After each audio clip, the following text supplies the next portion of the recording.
Happy Vishwakarma ସାଙ୍ଗମାନେ। ବିଶ୍ୱକର୍ମା ପୂଜାର ବହୁତ ବହୁତ ଅଭିନନ୍ଦନ। ଦେଖନ୍ତୁ ଆଜି ଆମେ ଯାଉଥିଲୁ ସିଦ୍ଧ ମହାବୀର ମନ୍ଦିର। ପୁରୀର ସବୁଠୁ ବଡ଼ ମହାବୀର ମନ୍ଦିର ଏଇଟା। ଆଉ ଆମେ ସବୁ ବାହାରିକି ଯାଉଥିଲୁ। ଦେଖନ୍ତୁ ଆଗରେ ଗେଟ୍ ପଡ଼ିଯାଇଛି ଲେବୁଲ୍ କ୍ରସିଂ ତ ସେଥିପାଇଁ ଏଠି ରହିଛୁ। ଆଉ ଦେଖନ୍ତୁ ମନ୍ଦିର ଆମର ହେଇଗଲା। ଦେଖନ୍ତୁ ଇଏ ବହୁତ ବଡ଼ ମନ୍ଦିର ପୁରୀର ସିଦ୍ଧ ମହାବୀର ମନ୍ଦିର। ଏଠାରେ ଗୋଟେ ବଢ଼ିଆ ସୁନ୍ଦର ପୋଖରୀଟେ ଅଛି।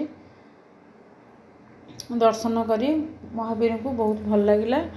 ଭଲ ଭଲ ଦିନମାନଙ୍କରେ ଆମେ ସାଧାରଣତଃ ମନ୍ଦିର ଯାଇଥାଉ, ଅନ୍ୟ ଦିନମାନଙ୍କରେ ତ ଯାଇ ହୁଏ ନା।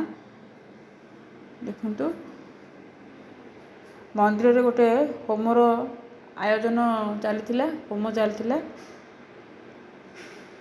ଆଉ ଚାରିଆଡ଼େ ବୁଲିକି ଦର୍ଶନ କଲୁ, ଆସିଲୁ। ବହୁତ ମନ ଶାନ୍ତି ଲାଗିଲା।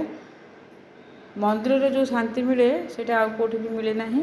ମନ୍ଦିର ଗଲେ କିଛି ସମୟ ପାଇଁ ଠାକୁର ଆଉ ସେଇ ପରିବେଶରେ ମନଟା ପୁରାପୁରି ହଜିଯାଏ। ଆଉ କୌଣସି କଥା କିଛି ବି ମନେ ପଡ଼େନି।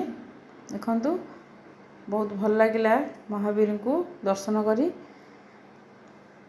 ସେଠାରୁ ଆସିବା ପାଇଁ ଇଚ୍ଛା ହେଉନଥାଏ, କିନ୍ତୁ ଆସିବାକୁ ପଡ଼ିଲା ବାଧ୍ୟ ହୋଇକି। ଘରେ ବି ବହୁତ କାମ, ଆଉ ପୁଅର ଏକ୍ଜାମ୍ ପାଇଁ ବି ସବୁ ପଢ଼ାପଢ଼ି ଚାଲିଛି।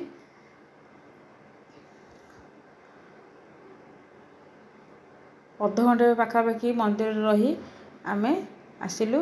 ଦେଖନ୍ତୁ ଏଇଠି ଆଳତି ମୁଁ କରୁଛି, ଦୀପ ଲଗାଉଛି।